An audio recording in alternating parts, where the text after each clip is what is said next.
Assalamualaikum warahmatullahi wabarakatuh. Selamat ketemu lagi dengan saya Muhammad Amin. Pada video kali ini kita akan membahas salah satu algoritma atau arsitektur deep learning, yaitu MobileNet versi 2. Nah, seperti apa sih MobileNet versi 2 ini? Yuk ikutin video ini. MobileNet versi 2, the next generation of on-device computer vision network. Nah, ini adalah salah satu deep learning yang dikembangkan oleh Google Research yang difokuskan pada pencitraan untuk klasifikasi citra. Oke, nah pada project ini kita akan menggunakan MobileNet versi 2 ya, versi 2 untuk mengklasifikasikan perbedaan dari telur ayam dan telur puyuh ya, burung puyuh. Nah, untuk MobileNet versi 2 ini diposting oleh Mark Sander and Henry Howard dari Google Research. Oke, nah MobileNet versi 2 ini adalah pengembangan dari versi sebelumnya, yaitu versi 1 yang ditujukan untuk computer vision ya, neural network untuk perangkat yang dengan daya komputasi terbatas. Nah, ini difokuskan untuk klasifikasi ya, deteksi, dan satu lagi segmentasi. Nah, untuk kemampuannya ini dapat berjalan ya dalam jaringan yang dalam untuk perangkat-perangkat yang membutuhkan komputasi yang rendah, misalnya smartphone, kemudian untuk IoT dan sejenisnya. Nah, jadi MobileNet ini adalah salah keluarga dari Convolutional Neural Network yang dikembangkan oleh Google dengan tujuan utama agar pengolahan citra dapat dilakukan pada perangkat dengan sumber daya yang terbatas, seperti ponsel, embedded system, atau lingkungan komputasi ringan seperti Google Colabs.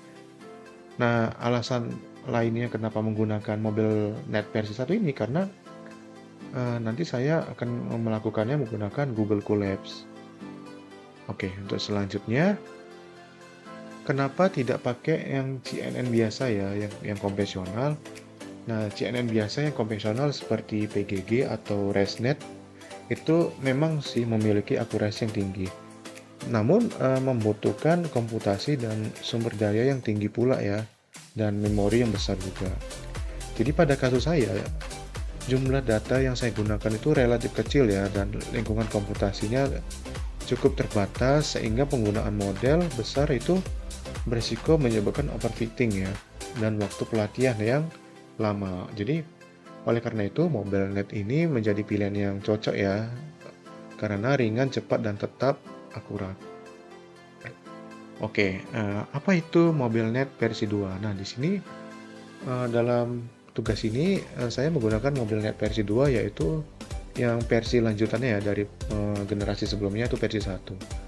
Jadi pada MobileNet versi 2 ini dia memperkenalkan dua konsep baru ya, yaitu inverted residual dan linear bottleneck yang membuat model lebih efisien tanpa mengorbankan kemampuan untuk mengenali fitur gambar. Nah, jadi apa sih itu inverted residual atau penjelasan intuitif? Kalau pada arsitektur CNN biasa, jumlah fitur biasanya diperkecil. Nah, diperkecil terlebih dahulu, kemudian diproses lalu diperbesar kembali. Namun pada MobileNet versi 2, nah, ini prosesnya ini dibalik gitu. Fitur justru diperbesar terlebih dahulu, diproses dengan operasi yang ringan, lalu diperkecil kembali. Pendekatan ini memungkinkan model mempelajari detail penting dari gambar dengan lebih efisien. Kemudian apa sih itu linear bottleneck? Nah, di sini nanti akan kita bahas di gambar ini. Jadi linear bottleneck itu yaitu aktivasi linear pada bagian tertentu jaringan. Tujuannya untuk apa sih? Tujuannya adalah untuk mencegah hilangnya informasi penting yang bisa terjadi jika terlalu banyak fungsi non-linear digunakan. Dengan kata lain, fitur-fitur visual yang halus tetap dipertahankan. Keunggulan MobileNet versi 2 ini yang pertama itu adalah keseimbangan antara akurasi dan efisiensinya. Kemudian untuk jumlah parameternya itu jauh lebih kecil ya, lebih sedikit dibandingkan CNN yang konvensional. Jadi model ini tuh lebih cepat dilatih dan lebih hemat memori. walaupun model ini ringan, tapi tetap model ini tetap mampu ya memberikan performa yang sangat baik untuk tugas klasifikasi gambar. Nah, jadi kenapa alasannya cocok ya untuk penelitian ini? Jadi pada project ini nanti kita akan mengklasifikasikan dua buah objek. Yang pertama itu ada telur ayam, kemudian ada telur burung puyuh. Nah, jadi nanti untuk penjelasan datasetnya akan saya lanjutkan setelah penjelasan modelnya. Jadi dengan demikian, kenapa cocok ya? Karena di sini saya menggunakan dua kelas yang sedikit ya. Kemudian datasetnya itu relatif kecil dan menggunakan MobileNet dan pendekatan transfer learning, model dapat memanfaatkan pengetahuan visual dari dataset besar seperti nanti kita akan menggunakan ImageNet ya untuk transfer learning ya. Sehingga mampu belajar lebih efektif dari data yang terbatas.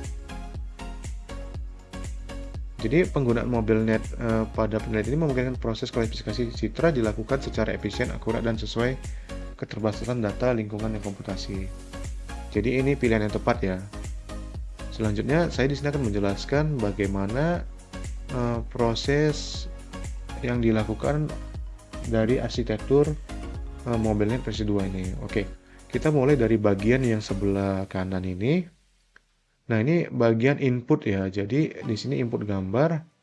Nah, jadi di sini proses dimulai dari sebuah citra sebagai inputnya. Nah, misalnya gambar objek yang ingin dikenali. Jadi gambar ini akan masuk ke dalam jaringan saraf ya dalam bentuk pixel yang kemudian diproses secara bertahap oleh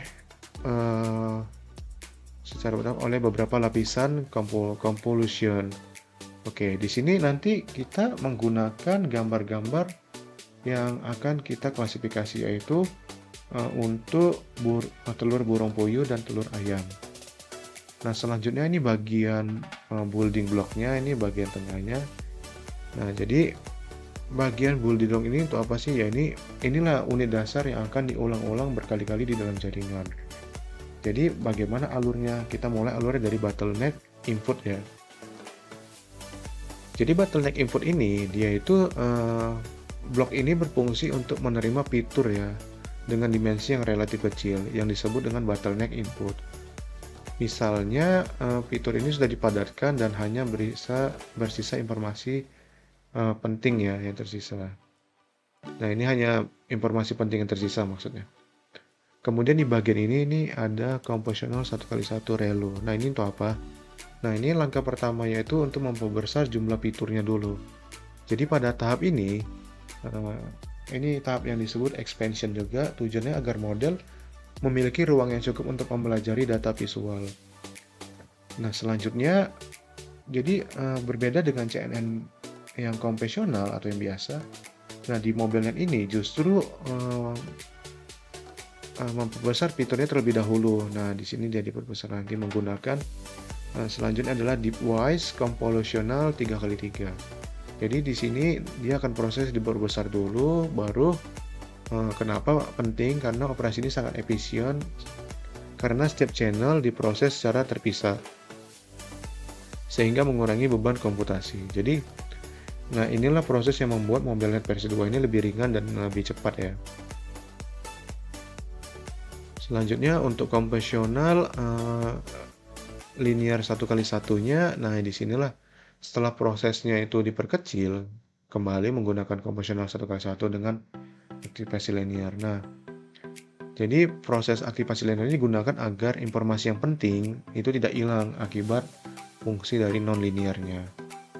Selanjutnya di sini ada shortcut. Nah, ini shortcut ini menghubungkan antara si bottleneck input dan bottleneck output. Ini untuk apa sih fungsinya? Nah, jika dimensi input dan output sama, MobileNet menggunakan shortcut connection yang menjumlahkan input dan outputnya. Jadi shortcut ini membantu menjaga stabilitas pelatihan dan mencegah hilangnya informasi. Jadi kalau untuk analoginya, informasi yang lama tidak dibuang tapi diwariskan. Nah, begitu. Oke, selanjutnya kita ke bagian tengah bawah ya. Nah, ini tengah bawah. Nah, jadi ini adalah proses yang ekstraksi fitur bertahap ya. Jadi ini nanti diulang berkali-kali sehingga model secara bertahap mengekstraksi fitur dari tingkat rendah hingga tingkat tinggi. Awalnya model mengenali tepi dan tekstur, lalu bentuk dan akhirnya ciri khas objek. Kemudian untuk bagian terakhir ini kanan-kanan, setelah fitur diekstraksi, hasilnya dapat digunakan untuk berbagai tugas computer vision ya. Jadi ada beberapa tugas yang bisa dilakukan, yaitu untuk klasifikasi, deteksi, dan segmentasi. Nah, karena kita menggunakan dataset berlabel antara telur ayam dan telur burung puyuh, jadi kita akan menggunakan MobileNet versi 2 ini untuk melakukan klasifikasi ya, apakah ini telur ayam atau telur burung puyuh. Selanjutnya kita akan membahas bagaimana dataset yang digunakan. Oke, di sini dataset yang digunakan saya mengambil gambar sendiri ya. Jadi di sini saya menggunakan beberapa objek telur seperti ada telur burung puyuh dan telur ayam. Nah, di sini masing-masing ada terdiri dari beberapa telur ya yang berbeda-beda dan memiliki corak yang beda-beda. Nah, di sini saya foto dengan satu spesifikasi yang sama untuk setiap gambarnya. Jadi bisa kita perhatikan untuk detailnya dan pencahayaannya udah cukup oke ya. Nah, jadi kita perhatikan di sini untuk spesifikasinya gambar itu rata-rata berukuran 700 hingga 900 kilobyte ya. Dan untuk resolusinya itu berkisar di antara 3000 kali 3000 pixel. Dan untuk kedalaman itu 72 dpi dan 24 bit depth ya. Nah, ini untuk telur burung puyuh. Jumlah gambarnya itu ada 40. Nah, kemudian ini untuk telur ayam ya, jumlah gambarnya 40. Untuk burung puyuh itu ada 70 gambar. Nah, dengan spesifikasi yang sama ya. Nah, ini diambil dari berbagai angle dan telurnya beda-beda. Nah, ini juga spesifikasi sama, itu dengan resolusi 3000 kali 3000 dan ukurannya rata-rata 700 sampai 1 MB. Oke, pada bagian ini nanti kedua folder ini akan kita lakukan di unzip ya, bikin direktorinya yang akan nanti kita upload ke Google Colab ya untuk dilakukan proses training. Nah, ini setelah di unzip dari kedua isi nanti akan kita upload di Google Colab ya untuk dilakukan training. Selanjutnya kita akan ke Google Colab-nya dan kita akan perhatikan bagaimana kita menggunakan MobileNet versi 2 ini untuk melakukan klasifikasi.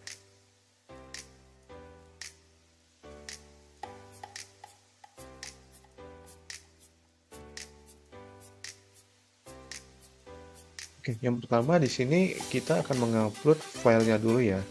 Nah, di sini filenya itu kita upload dalam bentuk zip.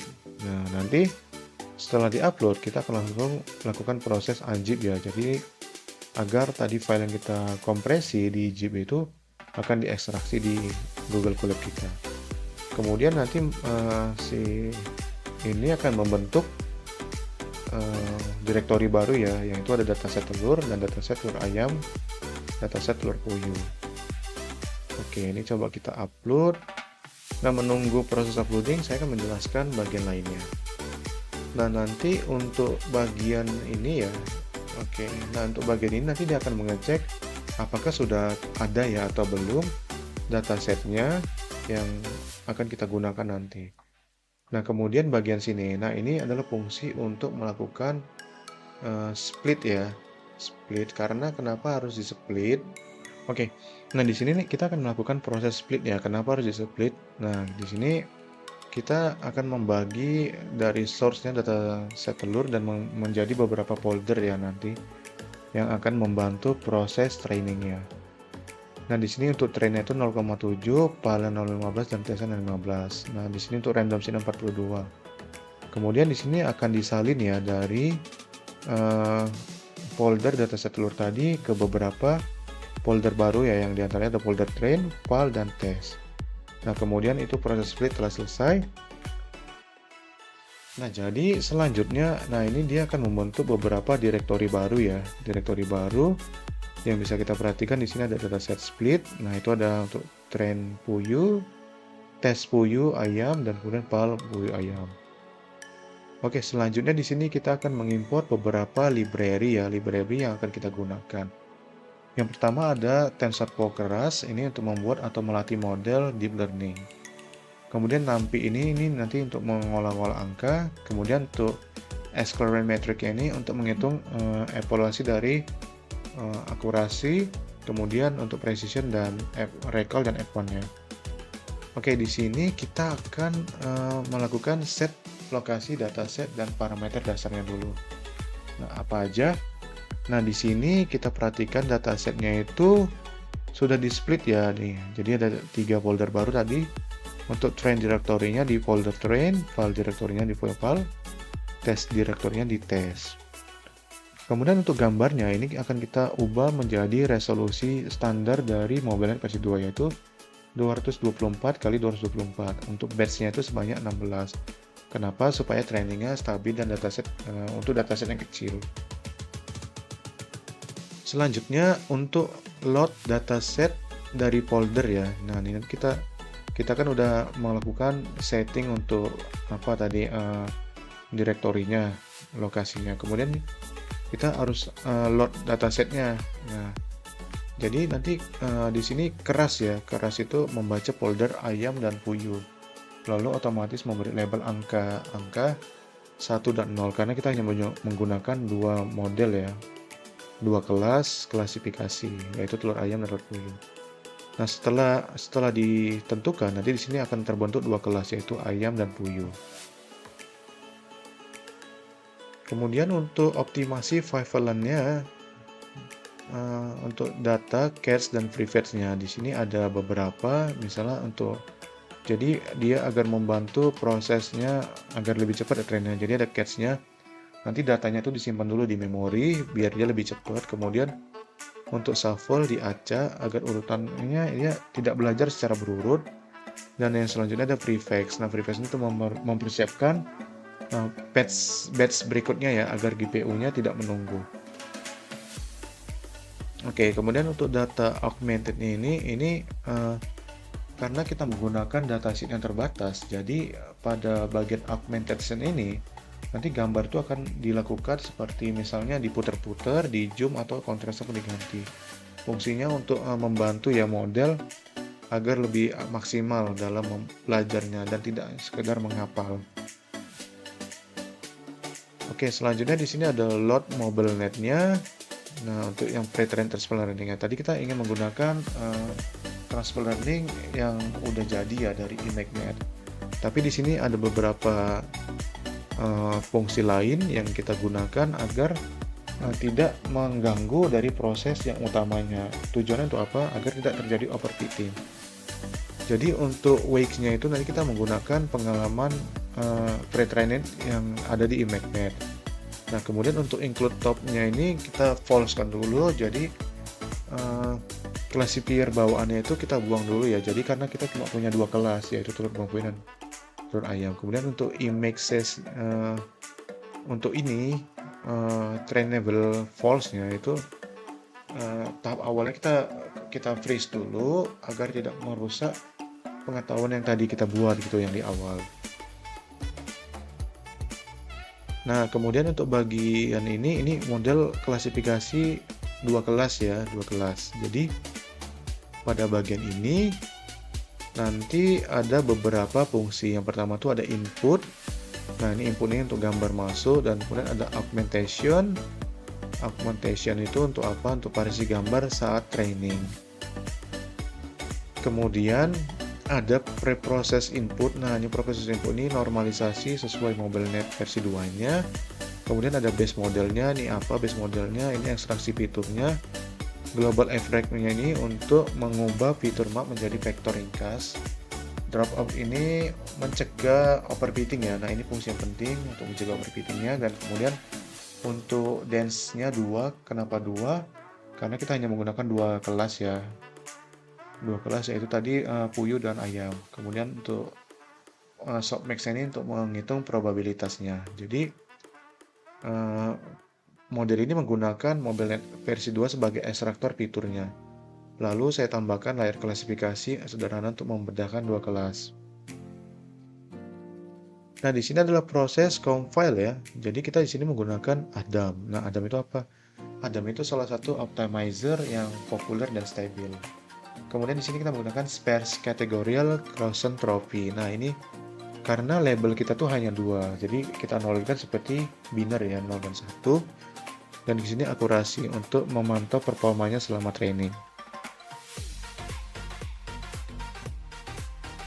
Selanjutnya di sini untuk kelas weight-nya, kenapa kita menggunakan kelas weight? Karena dataset kita tidak seimbang ya. Tadi untuk telur ayam ada 40 dan telur puyuhnya 70, jadi nggak seimbang. Jadi diperlukan namanya kelas weight. Nah, jadi kelas weight ini fungsi untuk memberi penalti yang lebih besar ya untuk kelas lebih sedikit. Jadi untuk membantu si ayam karena datasetnya cuma 40. Nah, ini adalah proses training. Nah, karena kita menggunakan 20 batch, nah kita bisa perhatikan ini adalah proses training satu persatu. Dan untuk akurasinya itu masing-masing baik ya, untuk 100%, dan di sini valuasi akurasi juga sama. Oke, selanjutnya di sini kita akan membahas tentang training ya dan early stopping-nya. Nah, di sini kenapa menggunakan early stopping? Nanti early stopping itu berfungsi untuk berhenti ya kalau validasinya tidak membaik. Lalu kembali ke bobot terbaik. Nah, di sini kita epox-nya 20 adalah batas maksimumnya. Nah, di sini kita bisa lihat ya, di sini hasil dari trainingnya itu untuk ayam itu presisinya 100%, recall 100%, evaluasi 100%. Dan ini terlihat sempurna ya, atau bisa dibilang mungkin berpotensi overfitting. Tapi nanti akan kita coba dengan beberapa gambar yang tidak berada di dataset untuk melakukan proses klasifikasi ya. Oke. Di sini kita ingin evaluasi ya, nanti kita akan coba impor data yang tidak ada di dataset. Nah, misalnya nanti di sini ada Y-true-nya. Untuk apa sih? Nah, nanti gambar yang diupload apa, untuk prediknya apa, dan semua dan sejenisnya. Dan untuk completion method gimana? Oke. Kalau begitu kita coba jalankan scriptnya lagi. Dan ini proses upload seperti sudah selesai, kita lanjutkan proses unzip. Nah, ini untuk proses unzipnya seharusnya gambarnya sudah muncul di nah untuk datasetnya itu sudah terupload ya, jadi nanti ada di puyuh dan di ayam. Oh ya, ini kita buat dulu folder baru. Karena apa? Karena nanti kita akan menggunakan untuk ini dataset apa ya, folder baru sampel data. Oke, kita buat dulu folder baru sini. Ini yang mana? Folder baru, folder baru dataset telur. Nah, kenapa menggunakan dataset telur? Karena kita nanti akan menggunakan sebagai main directory-nya. Oke, selanjutnya kita akan coba proses. Nah, ini ya untuk mengecek ya, ternyata sudah ada untuk ayamnya 40, puyuh 70. Kemudian kita akan mencoba prosesnya lagi untuk splitting ya. Jadi nanti kita bisa melihat bagaimana proses splittingnya. Nah, ini sudah di split ya. Jadi ada ayam puyuh. Nah, ini jadi diambil beberapa aja. Oke, ini proses splitnya. Kemudian kita akan perhatikan, nah ini udah berhasil ya, jadi dihitung kembali ada 30 dan 59. Nah, kita akan jalankan untuk mengimpor library-nya dulu.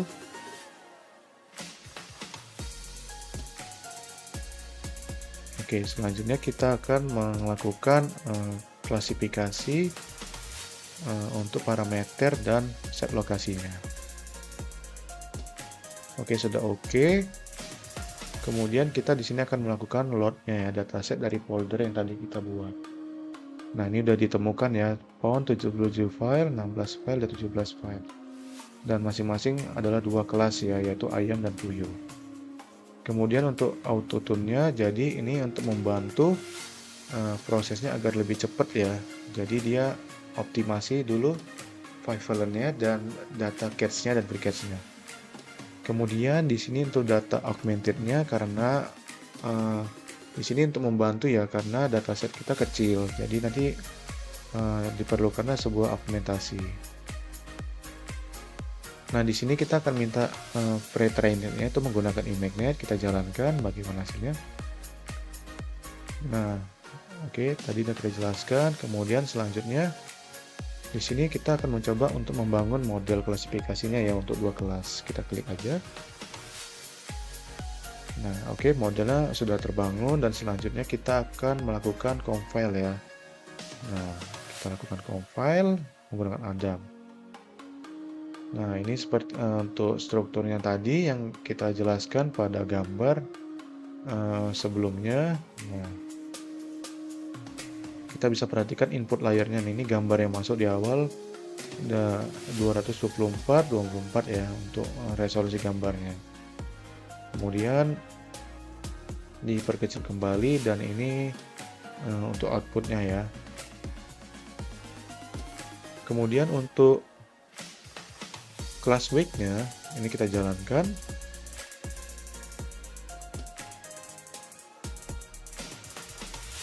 Oke, untuk class weight-nya telah dijalankan. Jadi ini membantu karena datasetnya tidak seimbang. Kemudian untuk callback-nya, nah disinilah proses trainingnya itu dimulai. Jadi ini akan bertahap epoch 1. Nah, dia akan terus melakukan proses training sampai epoch 20. Kita tunggu proses trainingnya. Oke, proses trainingnya udah selesai. Coba kita lihat hasilnya gimana. Jadi ini akan ada proses evaluasi ya dan beserta metrik lengkapnya. Nah, di sini bisa kita temukan untuk presisinya itu 100%, recall-nya 100%, F1 core-nya 100% dan supportnya 16, 11, 17, 17, 17. Dan untuk completion matrix-nya 6, 0, 0 dan 11. Oke, di sini hasilnya udah cukup baik ya, tapi ini berpotensi overfitting. Selanjutnya coba kita uji dengan gambar yang lain ya, apakah dia bisa mendeteksi ini burung puyuh atau bukan. Nah, ini menggunakan data gambar yang tidak berada di dataset. Nah, di sini kita coba uji puyuh, kita upload gambarnya. Nah, ini ada proses diubah. Kemudian kita coba cek. Oke. Nah, kita jalankan gimana sih probabilitasnya. Nah, gambar yang tadi kita upload ya. Nah, gambar yang tadi kita upload yang ini. Nah, uji puyuh ini berhasil diklasifikasikan ya. Nah, di sini dengan tingkat akurasi 78% dan probabilitasnya sebagai berikut. Dan ini berhasil diklasifikasikan sebagai puyuh. Oke, kita coba gambar yang lainnya ya. Nah, gambar yang lainnya kita coba misalnya ini kita gunakan gambar yang ini ya, yang image. Oke, sudah diupload, kita ubah untuk ini prosesnya, kita ganti image. Oke, seperti apa? Kita lihat ya, apakah dia berhasil mengklasifikasikan. Nah, di sini dia juga berhasil ya untuk memprediksi ini adalah burung puyuh dan untuk akurasinya itu 69%. Oke, kita coba gambar telur ayamnya. Apakah dia berhasil? Karena telur ayam itu datasetnya cukup sedikit ya. Oke, kita coba yang ini dulu. Nah, uji ayam. Oke, sudah terupload. Kita coba ganti gambarnya namanya uji ayam. Kita tes. Oke, di sini dia gagal ya mengklasifikasinya. Di sini dia bilang ini burung puyuh dengan tingkat keyakinan 77%. Coba kita cari gambar yang lain. Nah, coba kita upload yang ini ya. Nah, yang tadi itu apa nama filenya? PNG. Nah, kita pastikan PNG. Oke, di sini juga dia gagal mengklasifikasi ya, masih bilang burung puyuh. Coba kita cari lagi. Nah, coba yang ini. Oke, kita coba run lagi ya. Oke, mungkin format salah. Oke, coba kita ubah gambarnya ya.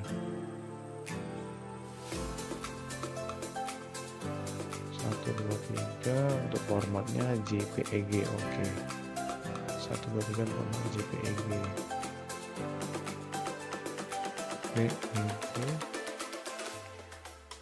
Oke, di sini juga dia gagal untuk prediksi ya. Jadi kesimpulannya, jika datasetnya itu tidak seimbang ya, jadi dia mengakibatkan akurasinya juga tidak baik ya dalam mengklasifikasikan. Jadi untuk kedepannya mungkin datasetnya itu bisa ditingkatkan untuk jumlahnya, dan kemudian untuk proses gambar itu bisa lebih baik ya. Mungkin itu aja. Sekian dan terima kasih mengenai pembahasan video ini. Saya Amin, sampai jumpa.